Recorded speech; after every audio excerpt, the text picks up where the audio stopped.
What's up, everybody? Bradford here at Worship Tutorials. Thanks for checking out this video, which I hope means you're very intrigued by these amps. They're the small amps pack, as it were. 3 amps that, at least one of them, the Blues Jr, may make you go, why would I want that in my digital modeling unit?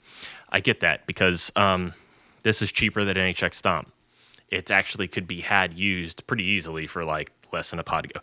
The idea could be that it's weird to have an amp like this done in this fashion for you. However, the Blues Jr, which I will get into in another video, this particular one is not, this is not the exact one I had, but this exact model in this color was one I had for a while that I loved so much. I do regret selling it.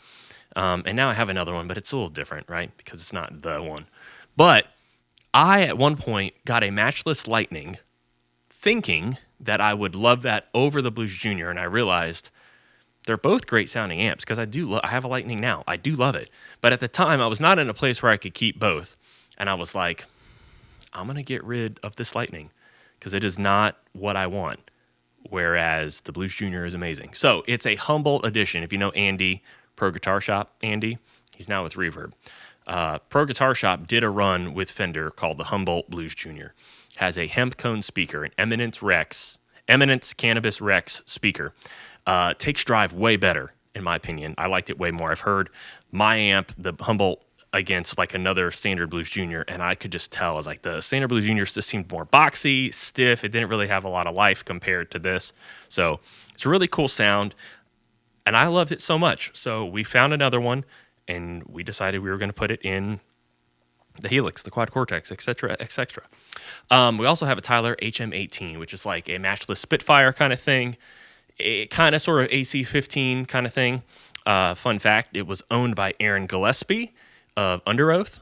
and it actually was on some, maybe one, maybe two, I don't remember. At least one, the last Almost record, because that was like Aaron Gillespie's band that he played guitar in and he sang. Very cool. I found out on Reverb and I started chatting with him and he told me this. So that's about as much verification I can give you. Rather cool. This thing, it's spitty, as like Spitfire would kind of lend itself to, but Tyler HM18. We also have a Benson Vinny. This is a cute little guy. It's like right over my shoulder here. Inside of it is another variation of like a Hemcone speaker, which is not stock.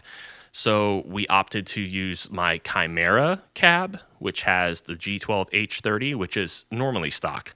So it sounded really cool in the room when I could hear both of them. We only mic'd up one.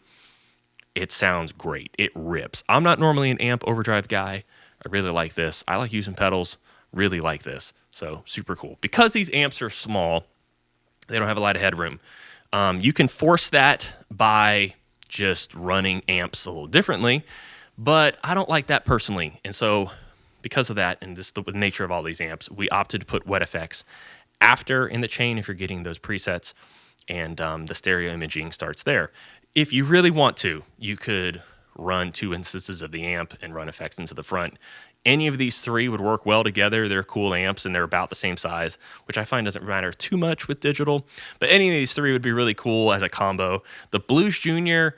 will sneak up on you. It doesn't sound like completely Fendery. It's a little more glassy, and like it's just a little different. It's kind of it's cool, which is one reason why I think I liked it so much. So definitely recommend messing around with that. Our friend Jonathan from Tone Junkie, he says he knows. I sell profiles. He does a lot of other stuff now, but when he told me this, it was predominantly all Kemper. And he's like, I really just sell something to do for the weekend. And I really like that because playing with guitars and messing around with your tone and having fun, that's what it's all about sometimes. And so maybe you don't find yourself using this on Sunday, but I hope you just enjoy it and you just let it rip and have some fun because these amps, especially ganged up, sound really cool. So links below to grab everything you'd like. This is a small amps pack. They are priced accordingly. You're not having to buy all 3 of them separately. You could if you really only want one, but otherwise, all 3 together. Thank you so much for checking this out. Make sure you like and subscribe. That stuff really matters, really helps. Really easy for you to do. Big impact on us. Thank you so much. Hope you enjoy these patches. Peace.